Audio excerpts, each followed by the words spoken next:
Assalamualaikum warahmatullahi wabarakatuh and a very good morning everyone.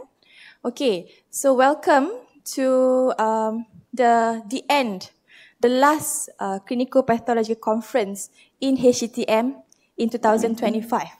And today is our department's turn, the Department of Otorhinolaryngology, Head and Neck Surgery.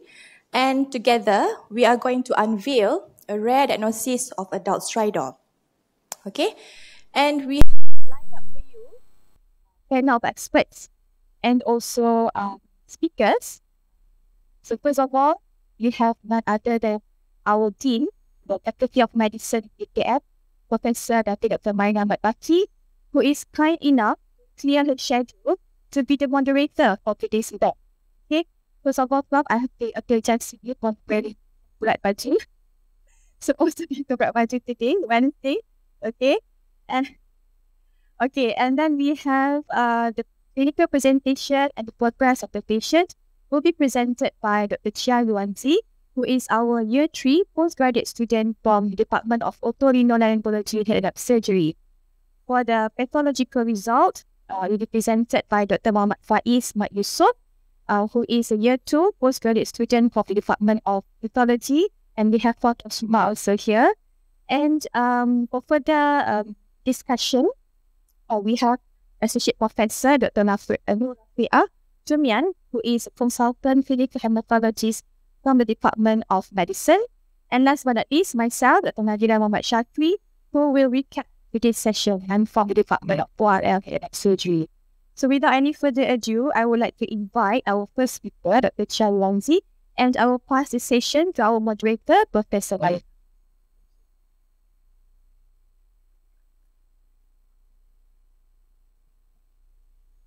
Thank you, Ms. Nadia, for the kind introduction. Good morning to all the professors, lecturers, and all the members in the hall. I'm Dr. Chia. I'm going to present the first part of the clinical pathological conference for today. Let's start our presentation with the history. A 43 years old Indonesian lady presented with progressive dyspnea and noisy breathing for 3 days. On further history, we review that the patient has been having hoarseness for past 3 months, which was persistent, and she denied history of voice misuse or overuse. She also complained of reduced effort tolerance for past 2 weeks, which was progressively worsening, and preceded by history of fever and upper respiratory tract infections. Otherwise, there was no history of prolonged fever, no upper aerodigestive tract symptoms such as odynophagia, dysphagia, and aspiration symptom. She doesn't have any history of neck swelling. There was no recent trauma, no foreign body aspiration symptom, and there was no history of neck surgery or history of intubation. She have no history suggestive of TB, such as chronic cough, hemoptysis, or TB contact. She also doesn't have any constitutional symptom. There's no systemic symptoms such as joint pain, skin rash, or change in bowel habits, no faulty urine, and she has no history of failure symptoms, including leg swelling and orthopnea. Okay, Dr. Chia, you have listed many no's here. Not nose, many no's here. Yes, so can you enlighten us what is the significance of asking all this no, all this negative history? Okay, thank you, Prof, for the questions. For all these are the relevant no, as for prolonged fever, we would like to know, is there any history suggestive of immunocompromise or such as a lymphoma deposition or chronic inflammatory disease or chronic inflammation, which can present with prolonged fever. While odynophagia, dysphagia, and aspiration symptoms are the upper aerodigestive symptoms, because patient presented with initially hoarseness followed by dyspnea. So we would like to know, is there such as a deep neck mass could cause also associated with odynophagia, dysphagia, and or cranial nerve recurrent laryngeal nerve involvement can cause aspiration symptom as well. And for the malignancy, can cause neck swelling such as lymph nodes. Okay, I stop you there because it's going to be long. So obviously, when you have got the history, hoarseness, 3 months, and reduced effort tolerance for about few weeks, and then acute symptom of dyspnea. Maybe I ask the postgraduate, what runs in your mind I asked Professor Wadia, Dr. Andrea just now, she gave me her answer. I want to ask postgraduate ENT. Chronic hoarseness, 3 months, 3 weeks reduced effort tolerance, and 3 days acute respiratory distress, reduced difficulty in breathing. What runs in your mind? I mean, differential diagnosis. The first thing that comes in your mind. On the spot just now, Prof. Andrea answered the question, and Dr. Ng Boon Hao as well. Boon. Neoplasm. A young lady? What kind of neoplasm?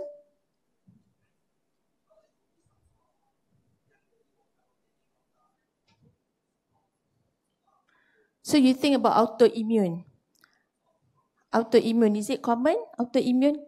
Common first. Anyone? Eric? Not Eric. Siapa? Lee. Lee KJ, Lee Kuan Yew.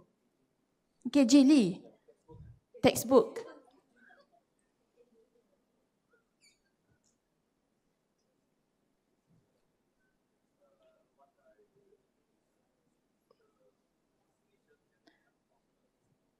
You don't have to repeat, sorry. You don't have to repeat my question. Okay, never mind. Maybe we ask medical student. Kalau medical student boleh jawab ni memang malu lah, ENT. Come on, siapa Roy? 3 months hoarseness, 3 weeks of reduced effort tolerance. Siapa? Maybe Dr. Nadia, you think of anything? I think because patient started with hoarseness, so I'm think of could be started with a lesion in the glottic region, and patient with short history of upper respiratory tract infection, which can superimpose or causing inflammation at with 3 weeks of reduced effort tolerance, right? Yes. And 3 days of all this, your symptom, which one you think that, oh, I'm thinking of this, which is common in Malaysia? Kita bagi ni lah. Nanti lama CPC tak habis. Kita bagi pada Prof. Andrea. 5. So you're going to score me out of 5. I hope I get a 3. 5 means 2.5. I think common things are common. So when Prof. Marina asked me, she put me on the spot, and the 2 people beside me did not help at all. My answer was tuberculosis. Thank you, Prof. Andrea. So the common first, yeah. So in your symptom, you can compile, yeah. Like Prof. Razif like kata, no, you don't just reiterate like know this, know that. You combine the symptom. Prolonged fever, chronic cough, hemoptysis is suggestive of tuberculosis, something like that. And you wouldn't think of malignancy for a young lady with hoarseness, right? So neck mass, you said about malignant things like that. Okay, continue. Any question? Any question? Sorry, I have a question because this is CPC. It's interesting that Prof. Andrea mentioned about the TB. I'm not sure how frequent. I mean, for our side, when we have hoarseness, we always think about glottic. So it's biased in the sense that hoarseness come to us, we'll see either CA larynx or I think mainly it's laryngitis. That will be our first. So I don't know how frequent you see in your practice having TB larynx. This is not Vivash. I'm definitely not, because I always be critical on when our postgraduate, first thing they think about TB, extrapulmonary TB, but how frequent to have that? If you just discussion, Prof. Andrea. Did you see often hoarseness with? Okay, Thank you for bringing the mic to me, Razi. This CPC is going in a direction that I did not expect this morning when I woke up. Okay, so good morning, everyone. If your friends are not already here, please ask them to come and watch the train wreck. So I think your question is a bit difficult because we see it from our point of view. So it depends on who the patient presents to. So I think in the clinic, the referrals that we get will not be hoarseness of voice. So we would pick it up incidentally when we talk to the patient. Pakcik dah berapa lama dah? Saya 63 tahun. You know, then we ask all our relevant no's, similar to that. We would get referrals with the abnormal chest x-ray. So we wouldn't get someone with a normal x-ray with hoarseness of voice, which will present to you. So usually with the x-ray, we would see whether there's any widened mediastinum, and then we would actually tie in that together with the hoarseness of voice. And most of the time, the patient would say, oh, about the same time where they actually had some other symptoms. So that's how I would tie it in. How much marks you give me, Razi? I give a lot of marks. Just a bit. I know there's a trick sometimes. I tell you some of the dark side. When you have to go early, you have to ask something. So the person in front here know you are around. So that's but my point is this. When you said this hoarseness from Prof. Andia and I'm not saying TB lah, but a respiratory point of view, the lesion is from mediastinum go into the recurrent laryngeal nerve. But for our point of view, most of the time, as Prof. Marina said, is a glottic. So this is important when you have this history. You ask where is most likely the lesion is going to be. Either is that area because causing the voice problem, or somewhere else causing a voice problem. I'm sure they will explain. Thank you, boss. Please continue, Chair. Okay, thank you, Prof. The patient initially sought treatment at a private hospital as due to she developed severe respiratory distress. An emergency tracheostomy was performed under local anesthesia. Okay, before that, sorry, Yes. sikit je. I want medical student to ask to answer this. Previous emergency tracheostomy under local anesthesia was performed. Siapa yang kenal kat sini Roy je seorang. Siapa tahun 4 yang dah buat ENT? Mampus tak nak mengaku kan? Yes. Why tracheostomy is done under local anesthesia? Is it justified? Is it a good, correct decision, or why is it not done under general anesthesia?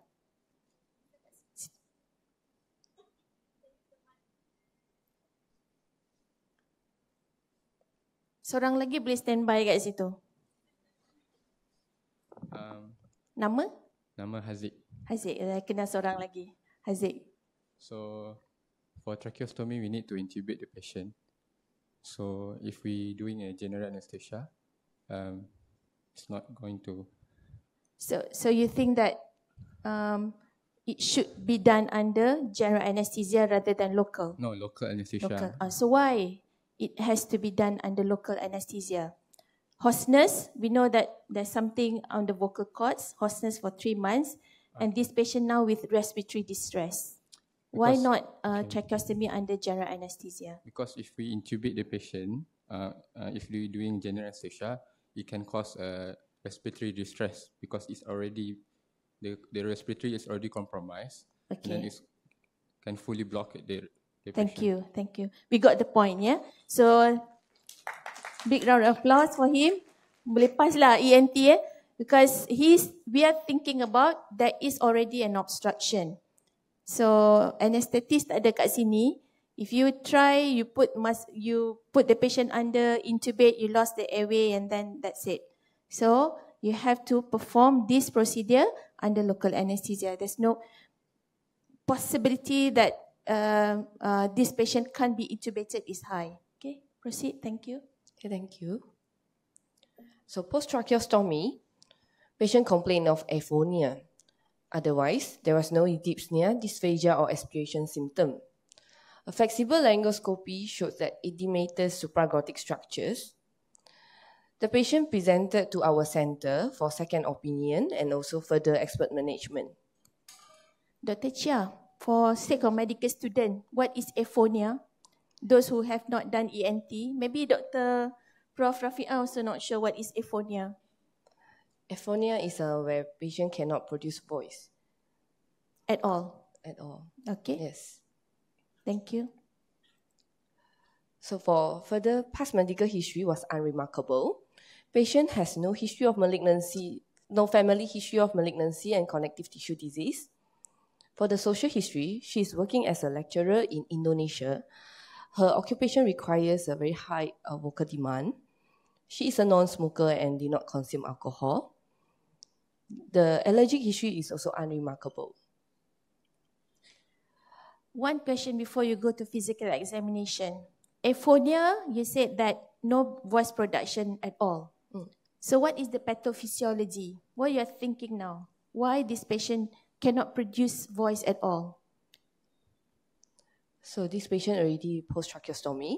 If there is any obstructions below the vocal fold, there's no airflow able to go pass through the vocal, in between the vocal fold, then there will no voice being produced. Thank you. So meaning there is no airway at all to bring up air from the lungs upward to vibrate the glottic region. Okay. Thank you. Thank you, Prof. So next, I will presenting regarding the physical examination findings. On examination, patient is comfortable, not tachypnic. Her vital sign is stable under room air, and she was afebrile. She was aphonia. On neck examinations, a tracheostomy double lumen fenestrated non-cuff tube is in situ with good air blast. There was no palpable cervical lymphadenopathy. This is the image showing a flexible nasopharyngeal laryngoscopy. Dr. Chia, you play the video. I save you from describing the findings. We get one of the postgraduate to describe the finding. Can someone stand here, please? Siapa postgraduate? Adi.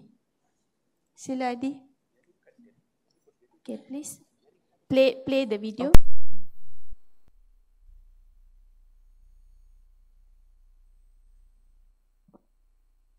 Medical students normal or tak normal? Tak normal, semua geleng kan? Well, so orientate for the audience. This is the posterior hinder wall. And here is the anterior part. This is facial left and facial right. Okay, Adi, when ready. Okay, so this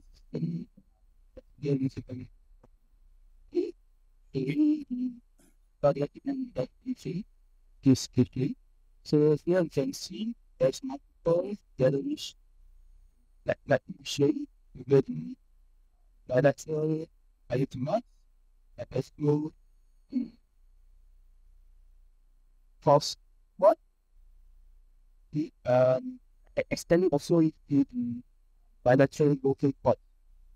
So obviously you can see the bilateral vocal cord is file. Yeah, I'm able to much stable again that is change. The shape is What about the mobility of the pupils?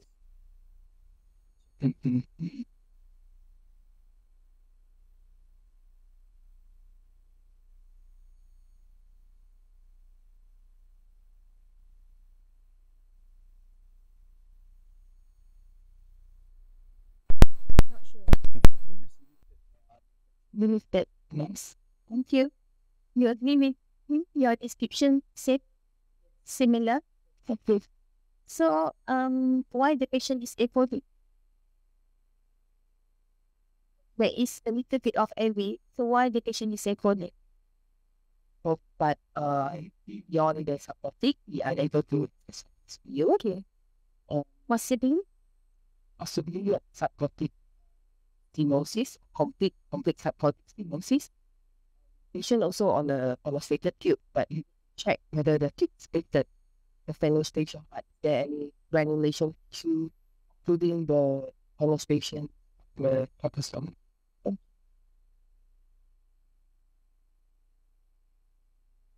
Next is also a video. a flexible scope examination via the tracheostomy tube.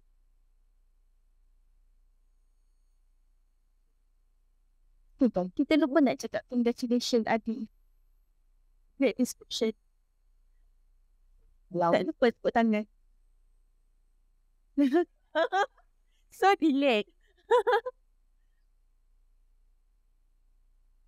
Okay, as we can see here, there's a crusting along the way of the mucosa of the trachea, and the mucosa of the trachea also appears edematous and irregular. Right. So for the systemic examination, the lungs auscultation were normal, were equal and air entry on both lungs with no crepitations. Heart examination also shows normal result, dual rhythm and no murmur. Abdomen was soft and non-tender with no hepatosplenomegaly, and legs also no pedal edema. For the case summary, this is a 43-year-old lady presented with progressive dyspnea with noisy breathing for 3 days, associated with history of reduced effort tolerance for 2 weeks and persistent hoarseness for 3 months. There was no fever or upper aerodigestive tract symptoms. Upon treatment in a private hospital, she developed severe respiratory distress requiring tracheostomy under local anesthesia. Clinical examination revealed that patient is aphonia on tracheostomy tube, no cervical lymphadenopathy, and the flexible nasopharyngeal laryngoscopy showed multiple yellowish lesions over bilateral erythema and false cords. All the supraglottic structures, glottic and also subglottics, are edematous. So now let us think about the provisional and differential diagnosis. I allow you to point one of your friends there. You are Any given the power. volunteers? No volunteers. We're running out of time. I can see Dr. Dini is sitting there. Dr. Dini. Jangan tanya Dini sebab Dini dah tahu Kenapa kata?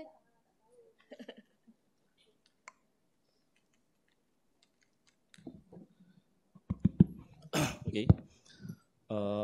From the history and the physical findings scope, my differential will be laryngeal amyloidosis, pointing towards the lesion over the false cord, and my differentials will be other chronic inflammations or any autoimmune disease that suggests like Wegener's granulomatosis, and my second provisional would be laryngeal sarcoidosis.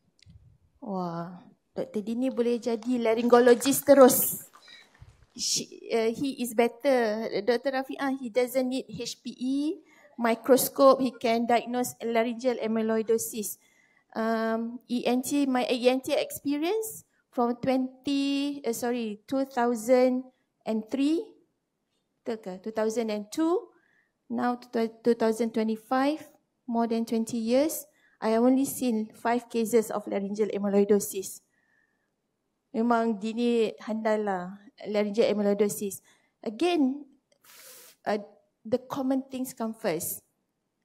This kind of lesion, chronic hoarseness, reduced effort tolerance, acute respiratory distress with mass in a young lady. Would you think tuberculosis first rather than amyloidosis? Yeah, tuberculosis is a great mimicker.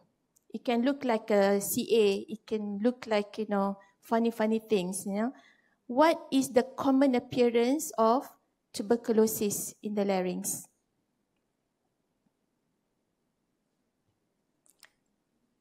Kita tanya fellow boleh? Saya angkat fellow. Terkejut fellow. Siapa? Sasi. Common findings. Bukan Sasi. Satis.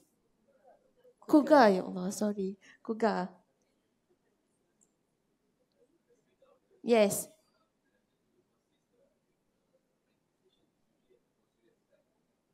Usually at the posterior aspect. Senang you baca lah, nanti I kena repeat everything you say.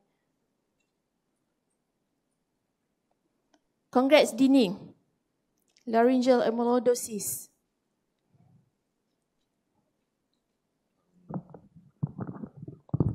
So, good morning, everyone. So, as Prof mentioned, TB is a great mimicker, so the presentation can be varied, but generally the common ones would classically describe as moth-eaten appearance of the laryngeal structures, and then turban epiglottis, and it can also present like a ulcerating lesion.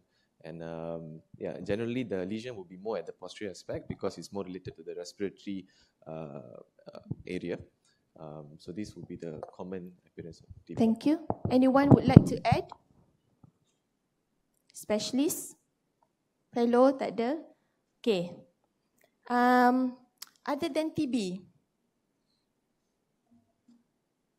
TB, other than laryngeal amyloidosis, Wegener's granulomatosis, which is very rare as well, anything more common than that? Anything more common? Autoimmune diseases. This could be a laryngeal manifestation of autoimmune diseases. My opinion, rather than TB, is fungal laryngitis, but normally in not autoimmune, immunocompromised, immunocompromised patient. Okay, you can reveal your diagnosis. Provisional and differential diagnosis. My provisional diagnosis is also laryngeal amyloidosis in view of the yellowish lesions, and differential diagnoses include chronic inflammatory disease such as laryngeal sarcoidosis, granulomatosis with polyangiitis or Wegener granulomatosis, and tuberculosis. Okay, so I saw this last night, so I quite disagree lah. Because I think you are biased, you're all biased with already some investigation probably. But for medical student and postgraduate, the common one first, you have to think about provisional diagnosis, tuberculosis, fungal laryngitis, then all these rare differential diagnosis. Yes, please. Okay, thank you, Prof. The other include laryngeal manifestations of autoimmune disease, which had mentioned by Ms. Nadira, and tumors such as chondroma or neurofibroma, which are also very rare. So for the points for and points against for our differentials, for laryngeal amyloidosis, patient presented with a first presentation is a dysphonia with multiple yellowish lesion at the supraglottic. However, laryngeal amyloidosis is more common in male and is usually slow, insidious onset.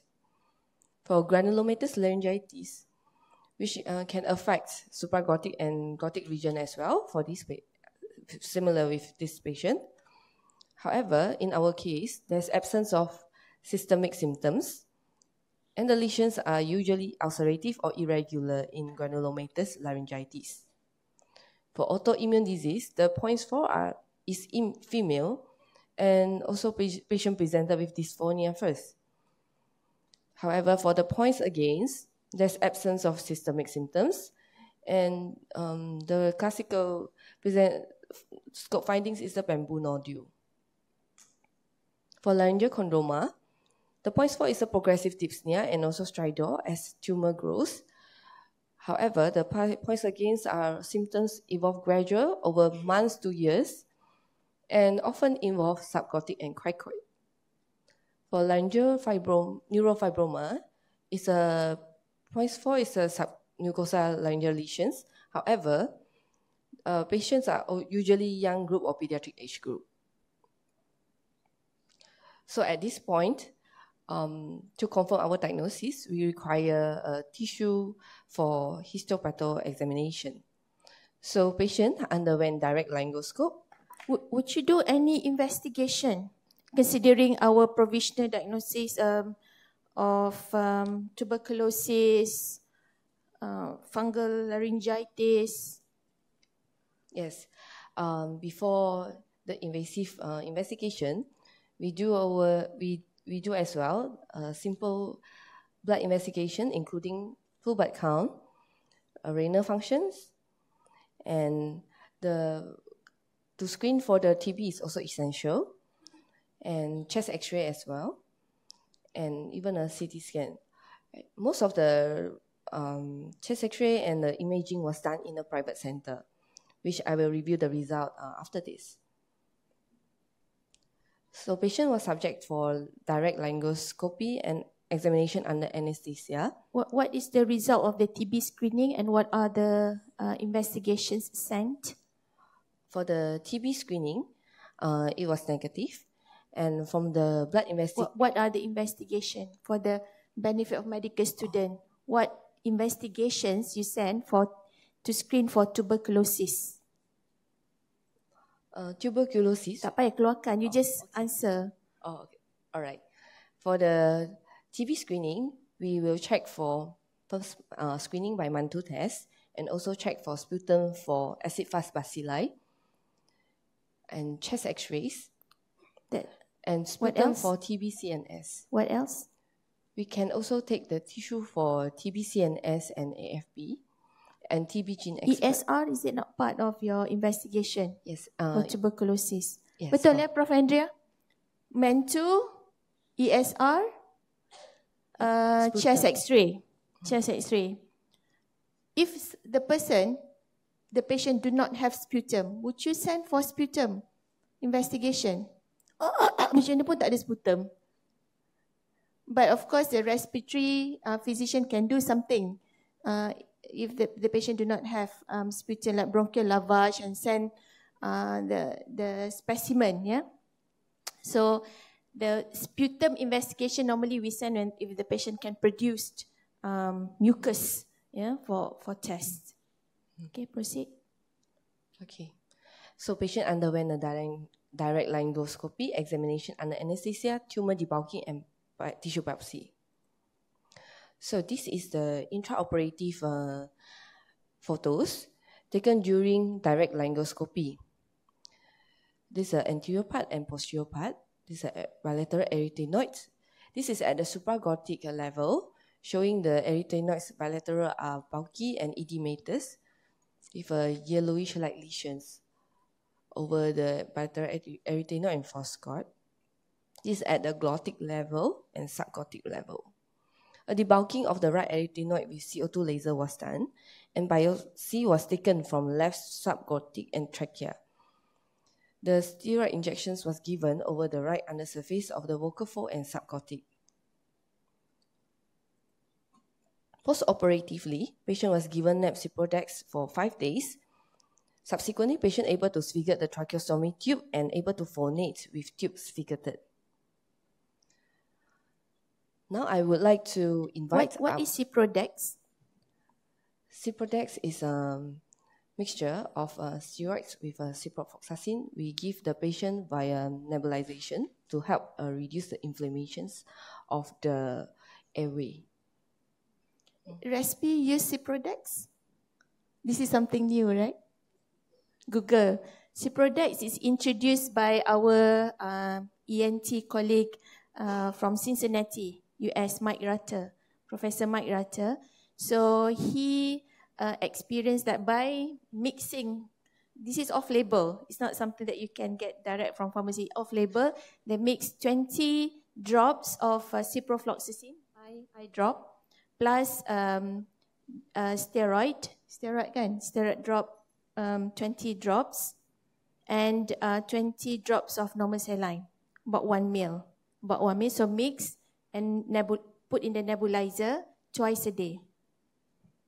Yeah, interesting. But, you know, for me, if we do not know whether this is tuberculosis or not, I wouldn't give Ciprodex first because it contains steroid. It contains steroid. So, okay, continue. Thank you, Prof. Now I would like to invite my colleague from Pathology Department to enlighten us on the HPE findings from the tissue biopsy.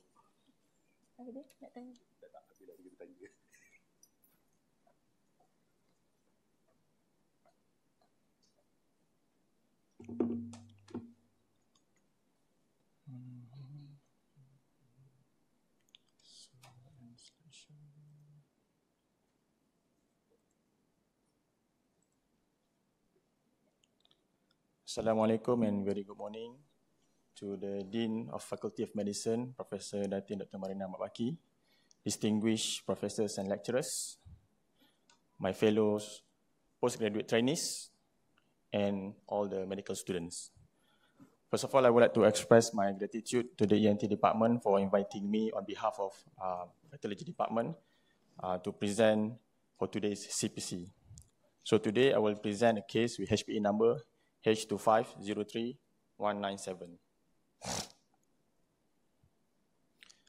So for this patient, we receive 3 samples, A, B, and C, labeled A left arytenoid, B left anterior false chord, and C right false chord. These images are the low magnification pictures of these 3 samples. So for the left arytenoid tissue, as you can see here, this tissue is lined by respiratory type epithelium. So for the undergraduate students, respiratory type epithelium is a ciliated pseudo-stratified columnar epithelium, which means this tissue is ciliated, have cilia on top of the tissue of the epithelium. Pseudocolumnar means its columnar is elongated. Pseudo-stratified means it looks like it's on top of each other, but it's actually next to each other. And then the stroma, which is tissue underneath the lining here, we can see there's amorphous eosinophilic material deposition. In pathology, we like to use fancy words, but it actually means the deposition of material, which is pink. This is eosinophilic, is pink, and amorphous. Amorphous simply means there's no morphology, there's no cells. So it's just amorphous pinkish material deposition in the stroma. That's what it means. So for specimen B, left anterior false chord. So this tissue is lined by stratified squamous epithelium. So it's a bit different from the specimen A. So in the respiratory lining, we can have respiratory type epithelium or stratified squamous epithelium. So in stratified squamous epithelium, we usually see in tissue area where there's a lot of abrasion. Okay. So there is also benign seromucinous gland, which is native to the tissue. And then again in the stroma, which is tissue underneath the lining, we can see the amorphous eosinophilic material deposition. Maybe if you look carefully, there's a lot of black dots here. So these black dots are the nucleus, and you can see the white apart. So that's why there's the pinkish material. Boleh tunjuk tak? Oh, tak nampak ya? Tak nampak. How do I? Oh, tak ada ni. Cursor kena keluar. Oh, dah. Okay. Sorry, okay. I go back last sekejap. So this is yang ciliated pseudo-stratified columnar epithelium. So this is the cilia, very small, and it's a columnar which is pseudo-stratified. Looks like on top of feather, but it's not. And again, this is the amorphous eosinophilic material deposition. And this is the stratified squamous epithelium that I mentioned. And again, in this tissue, there's a lot of pinkish material in between the cells, so abundant pinkish material that we call the amorphous eosinophilic material. So whenever we go to the sample C, which is right false chord. Again, this tissue has a lot of abrasion movement, so it is lined by stratified squamous epithelium. And the underneath stroma shows the same amorphous eosinophilic material deposition. All right. So if we see anything in the stroma that has this diffuse amorphous pinkish material, we will think about amyloid deposition, because amyloid deposition can literally occur anywhere. Especially in this case, it's like nodular in larynx area. We start to think about that. So to confirm its amyloidosis, we do the Congo red stain. So after we do the stain, we can see there is a salmon pink or red brick color of the amyloid deposition. In the H&E stain is our first line stain. or common stain, appears pinkish.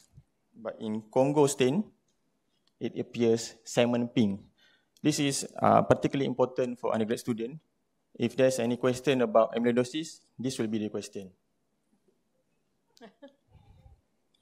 So after using this stain, we view these slides under polarized light. So in the polarized light, we can see beautiful apple green bifringence. The picture here doesn't do justice. If you see under polarized microscope, it's so beautiful. It's like a apple green bifringence in the night sky. So again, macam this aurora is tak? Macam aurora. Saya tak pernah tengok aurora real life, but I can assume something like that lah. Tak cukup duit lagi nak pergi tempat. So again, for undergraduate students, this is important. If MCQ asks about amyloidosis, this will be asked. The salmon pink in the normal light, and then apple green bifringence in polarized light. So for all three samples, the diagnosis are similar, consistent with amyloid deposition. So the next slide, I will discuss a bit of differential diagnosis, but before that, I want to discuss briefly about the amyloid in particular. This is beyond this slide. So what is amyloid? Amyloid basically is an extracellular deposit of fibrillar protein. It must be extracellular. It is non-soluble and cannot be removed by macrophages. That's why it stays like that. It cannot be removed by normal macrophages. So it's an improperly folded protein. And then the staining, historically, the staining is similar to amylose, which is a sugar group. That's why we call it amyloid. But it doesn't correlate with the sugar, it's just a protein. So there are three types: AL, amyloid light chain; AA, amyloid associated; and beta amyloid. So for amyloid light chain, it is fibrillary improperly folded protein composed of light chain. Light chain is basically an immunoglobulin. And then for the amyloid associated, is a serum amyloid deposit protein produced by liver. And for the beta amyloid, is a precursor protein. So in the AL, amyloid light chain, it is usually produced in patients with multiple myeloma, which is condition that produce a lot of light chain. And then the serum amyloid associated protein is produced by liver, usually seen in the secondary amyloidosis. So to correlate with our case, there is actually few types of amyloidosis: primary, secondary, familial, and the last type is the localized, which correlate to this case. So in localized amyloidosis, usually occur two organs, lungs and larynx, are the most common organs that are associated with localized. Localized means that it's not associated with any diseases like chronic inflammation, chronic infection, or multiple myeloma, plasma cell neoplasm. Doesn't correlate with any of that. It just happened to deposit in that particular area. Why?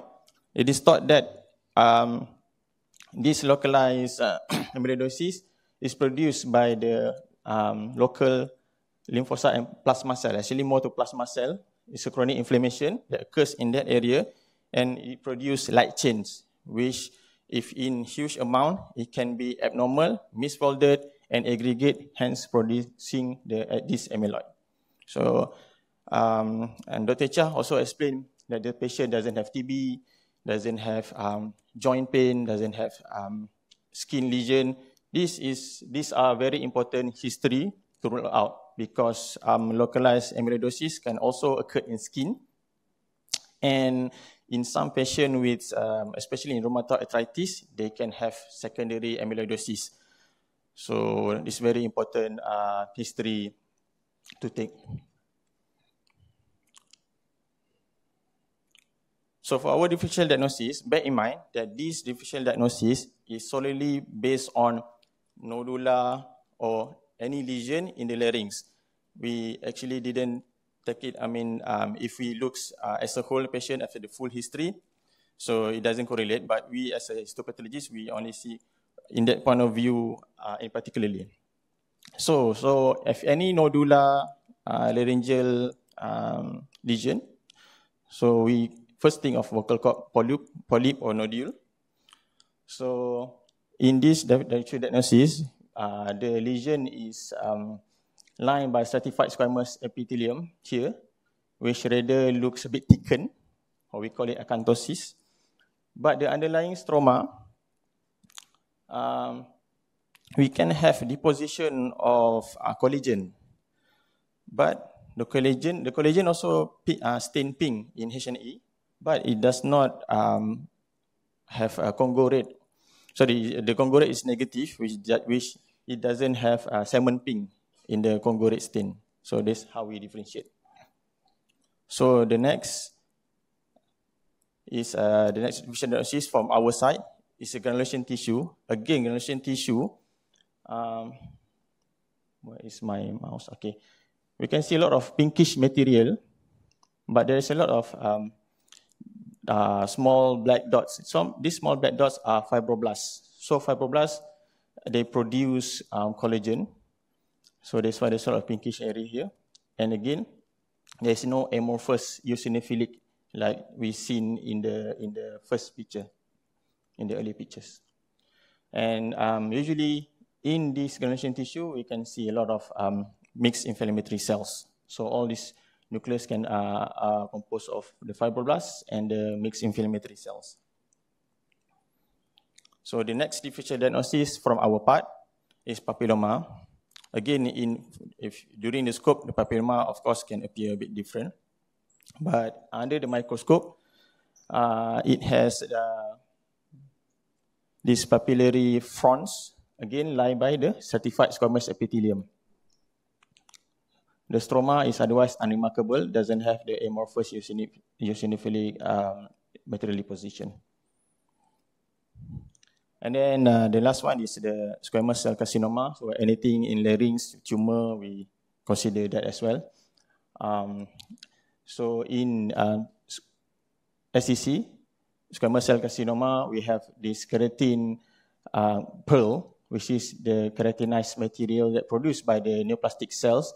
That again, in untrained eyes, maybe perhaps if me myself in my undergraduate years, I might confuse this as the amyloid deposition because it's pinkish. But of course, if you properly see, it's laminated, got layers. Like in the amyloid, it's a diffuse. So this one is laminated and produced by the neoplastic squamous cell carcinoma. So that's from my presentation. All right, thank you. Thank you. Thank you. Very nice presentation. I understand more about amyloidosis. Any questions from the floor? Medical students, postgraduates, Prof. Sharul. Deposit of amyloid in the joints. Have you seen any amyloidosis at the joints? Very rare. Andrea, very rare because they treat them effectively.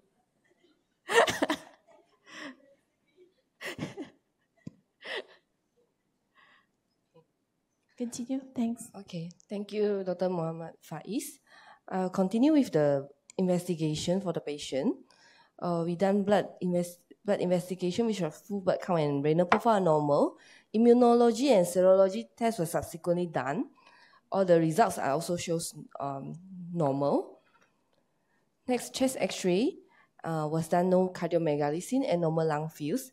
CT scan of neck, thorax, and abdomen pelvis was done in a private hospital.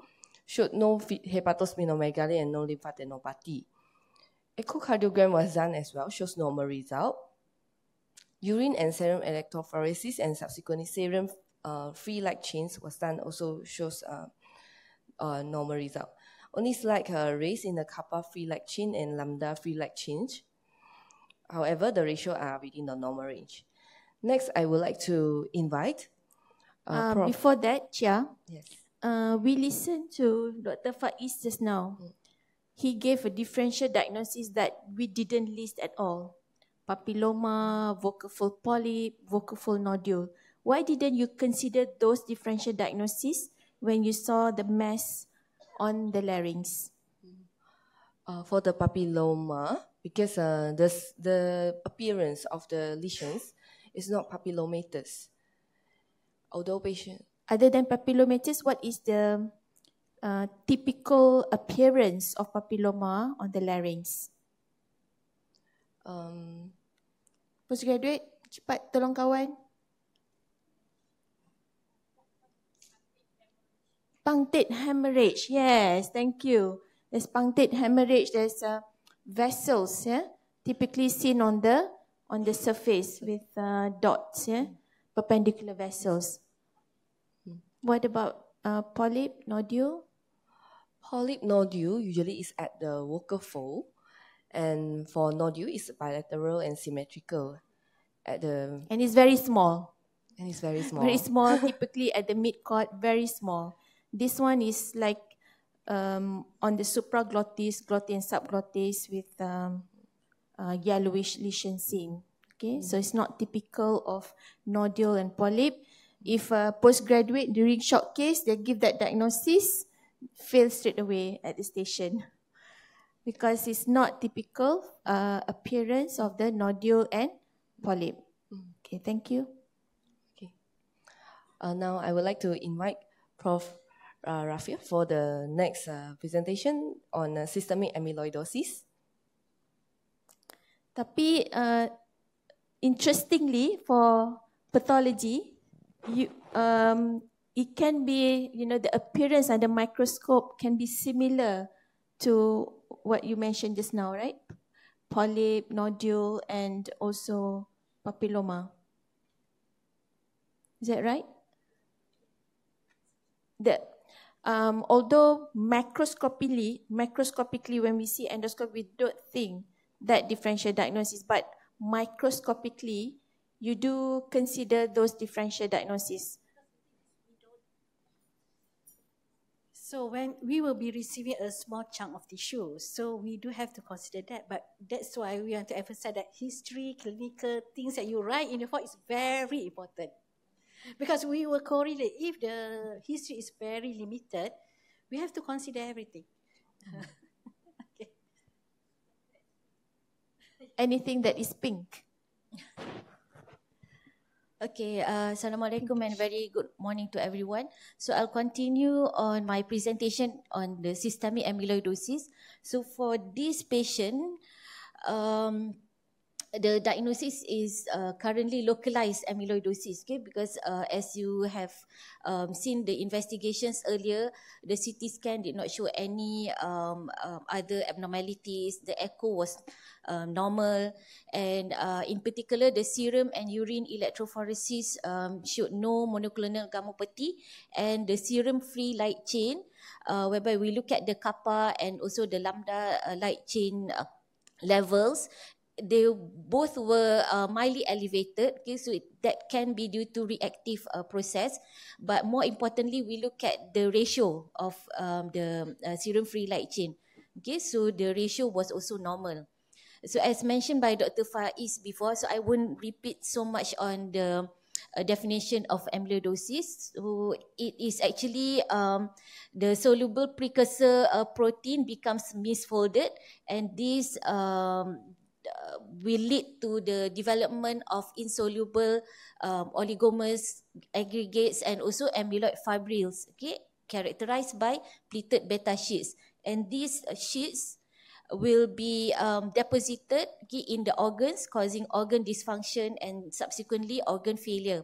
Okay, so this is the normal immunoglobulin. So we have the light chain here, okay, it's Y in shape, so you have the small chain at the side. Okay, so those are either kappa or lambda light chain. Okay, where in amyloidosis or any plasma cell dyscrasias, so there will be clonal plasma cell proliferation, producing what we call as light chain restriction. So either kappa predominant or lambda predominant.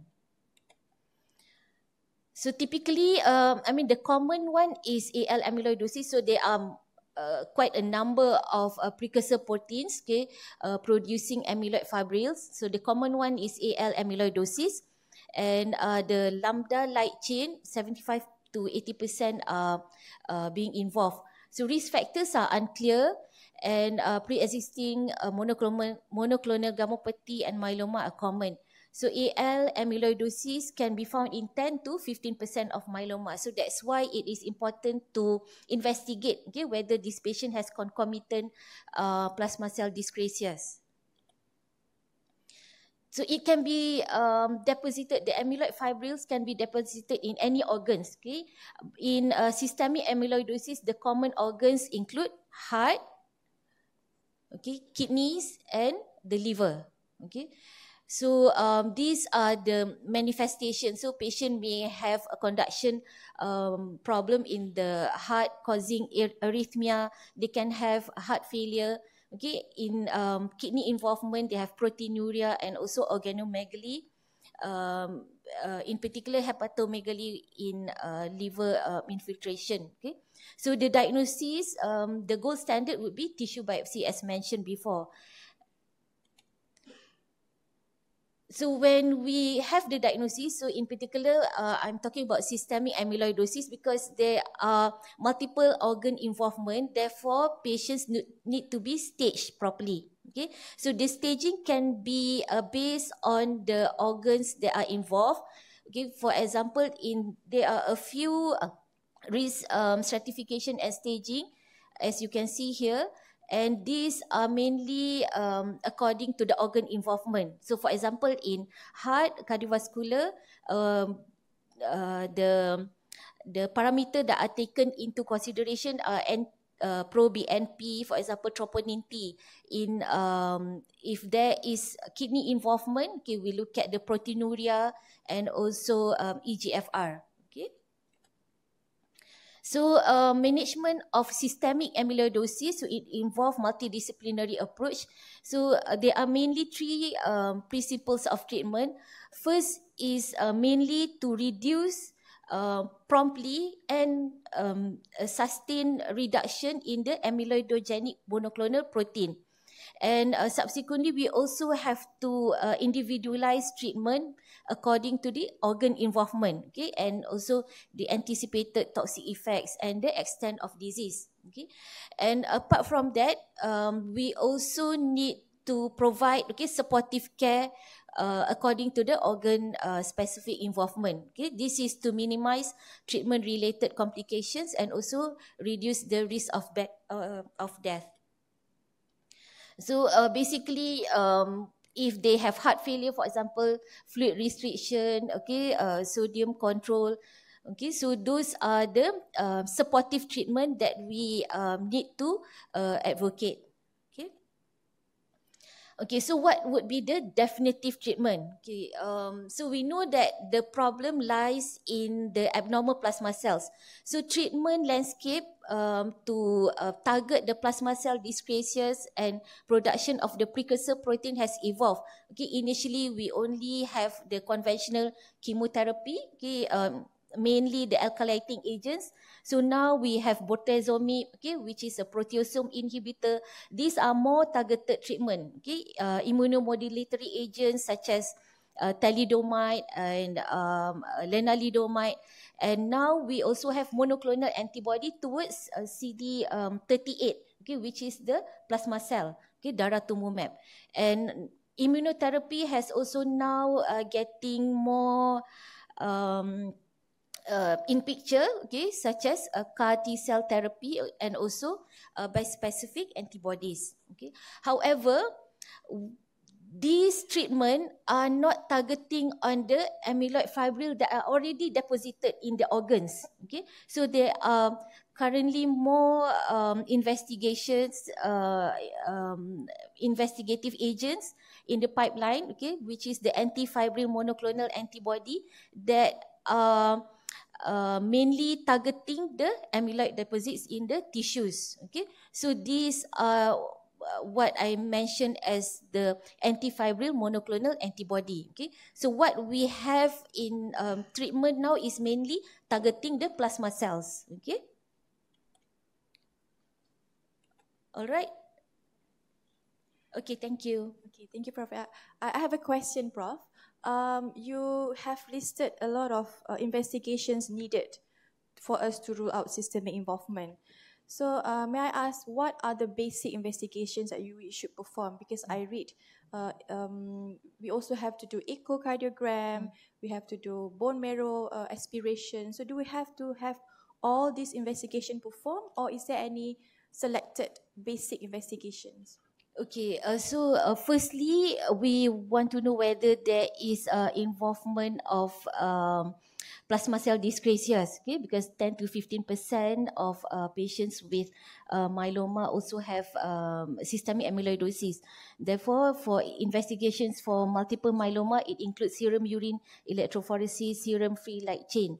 Okay, and of course, plus minus bone marrow aspiration and trophine lah. Okay, so if the bone marrow, if the serum urine electrophoresis are normal and also the serum free light chain are also normal, okay, then we can actually rule out the MGUS. Okay, so because monoclonal gammopathy of unknown significance, the plasma cell percentage are very low. So it's just the monoclonal gammopathy. Okay, so that is the plasma cell dyscrasias. Okay, otherwise for systemic amyloidosis, because there are also organ involvement, other organs. So that's why echo is also important. Okay, so they may have a few organ involvement. Okay, and also kidney. Okay, not necessarily that they need kidney biopsy. So if you suspect, we can check first the proteinuria. So of course, if it is high in the list, then renal biopsy is warranted lah. And also for monitoring, okay, so localized and systemic are different. Okay, so for this patient, it's just localized disease. So we also have to monitor for the localized recurrence. Only about less than 1% actually progress to systemic. Okay, but we still need to follow them up. Okay, basically we need to monitor the serum urine electrophoresis and serum free light chain. Okay, so they do not require surveillance of bone marrow actually. Yeah. Okay, thank you. Thank you. Okay, Assalamualaikum and very good morning. I don't have much time left. Okay, so because of our patients, the lesions are confined to the larynx and all systemic investigations were all negative. So our final diagnosis is primary localized laryngeal amyloidosis. Now, I think Dr. Chia forgot to mention just now, this patient had TB workup done before we put the patient under general anesthesia, and it was negative. So we sent the basic investigation, ESR, MEN2 test, chest X-ray performed, are all negative for tuberculosis. Hence, the patient was put under general anesthesia. If the patient has TB, we wouldn't want to expose the patient, all the health workers in the OT to TB. Now, this patient underwent another repeated debulking surgery, and I think I will skip this. Okay, so this is after excision, laser excision of the left false cord using a CO2 laser. And medical student, postgraduate, what do you think this is? This is subglottic, and this is what? Oh, kesel tak keluar. Okay. Tarik. Okay. What do you think? Can you see from the photo? On the left, what tube is that? Yes, very good. It's a flexometallic tube which is inserted to the tracheostoma of the patient to deliver general anesthesia for this procedure. Okay, so progress of the patient, 4 months after, she remains asymptomatic, able to speak at more than 12 hours. So we advise the patient for decannulation. However, subsequently, unfortunately, patient defaulted the follow-up. Okay, just a recap. For adult stridor, like Prof. Marina said, there are many other etiologies that is more common as compared to laryngeal amyloidosis. So causes of stridor in adults can be divided into febrile, which is infective in nature, and also afebrile. So it can be due to tumor, benign or malignant, inflammatory, either locally from the larynx itself or is a systemic manifestation. It can also be iatrogenic, for example, subglottic stenosis, or intubation trauma, intubation granuloma. So those also can cause stridor in adult patient. It can also be due to trauma, direct trauma to the neck and larynx, or chemical inhalation as well as foreign body. Now, you have to remember, stridor is not a disease. Okay, it is a sign of respiratory distress. So you have to find the etiology. And the management of the patient adult with stridor can be divided into airway management and definitive management depending on the etiology of the stridor itself. And the first thing first, the most importantly, you have to assess the patient's respiratory status. Is the patient stable? So you wouldn't want to get further history in a patient with, having chest recession, with hypoxia. Okay. If time permits and you think the patient is stable, then you can get further history. So I'm going to skip about laryngeal amyloidosis. As we all know, laryngeal amyloidosis is very rare. It accounts for only 1% of all benign laryngeal tumor. So laryngeal amyloidosis can present very mild or very limited. For example, on the left-hand side, cannot get the cursor. Okay. Okay. So for example, in this case, on the left upper photo, the amyloid deposition or the swelling only confined to the glottis and the subchordal region. And this is another patient of ours. The amyloid deposition is confined to the false chord. Okay, so this kind of patient may be compatible with life without tracheostomy and may require serial debulking if symptoms occur. As compared to this photo here, so there is a submucosal swelling involving bilateral false chord. You can see the laryngeal inlet is very minimal. Okay, so this kind of patients may need tracheostomy if presented late. However, if debulking is performed earlier, tracheostomy may be avoided. Now, just a quick one, diagnostic challenges. We have a paper here. As Prof. Marina mentioned just now, laryngeal amyloidosis is very rare. It would not be our primary diagnosis whenever we see laryngeal lesion.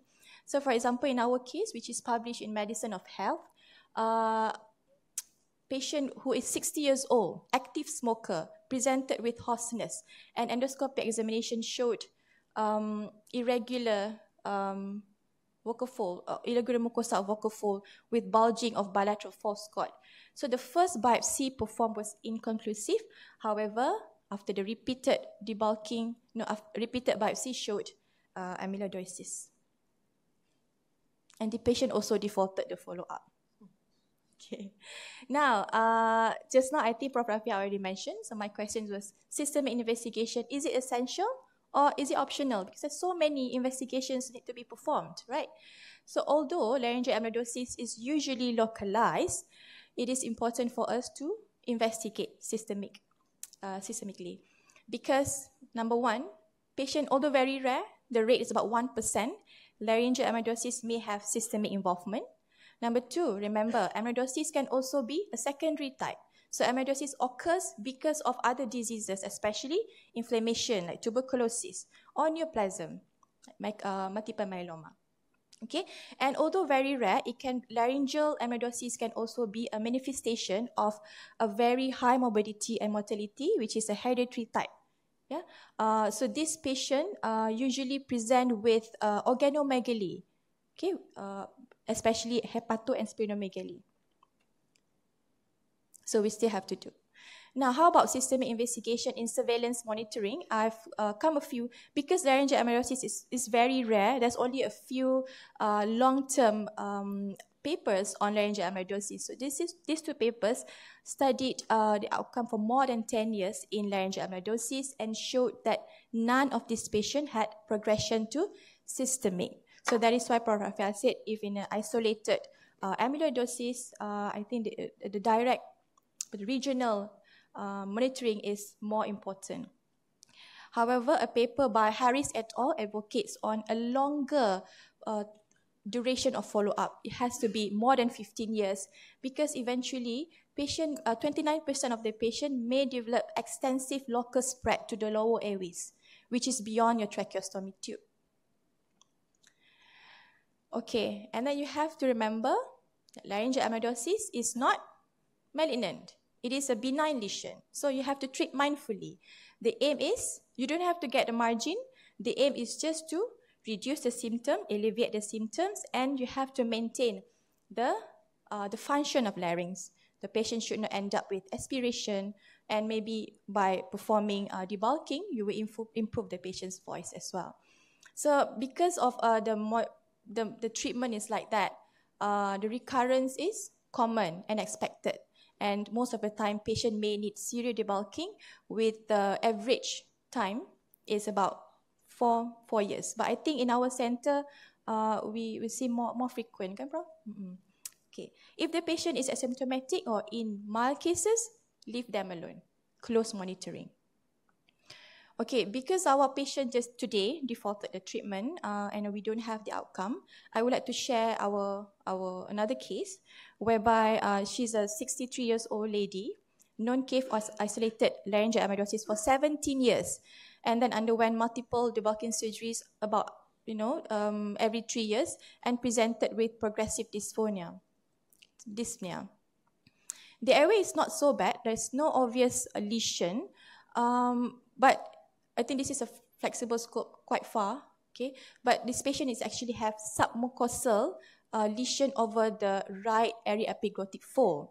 And as you can see, the reason why the patient is having dyspnea is there's limited abduction of the vocal fold. So the airway is limited. Okay, so this is, and we proceeded with excision. We excise the area epiglottic fold and remove the submucosal lesion. And it's confirmed to be laryngeal amyloidosis.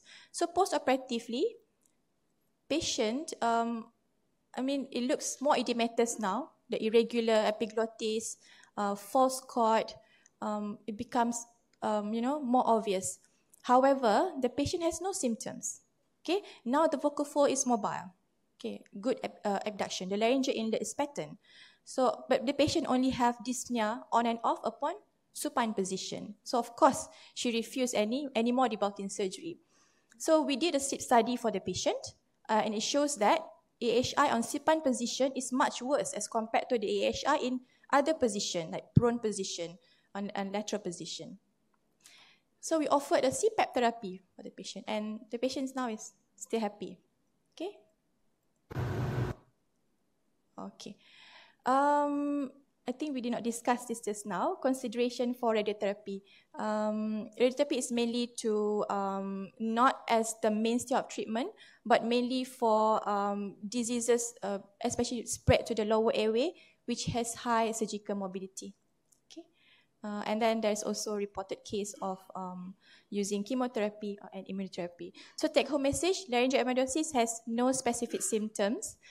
Usually localized, indolent, but may progress locally rather than systemically. However, multidisciplinary management is crucial, and systemic investigation is highly recommended at diagnostic stage. And the mainstay of treatment is surgical debulking, and we have to preserve the function. Tracheostomy may be needed in severe and if the patient presents with acute airway obstruction. Prognosis is generally favorable. Adjunct treatment, radiotherapy and chemotherapy may be needed in extensive disease. Thank you for your attention.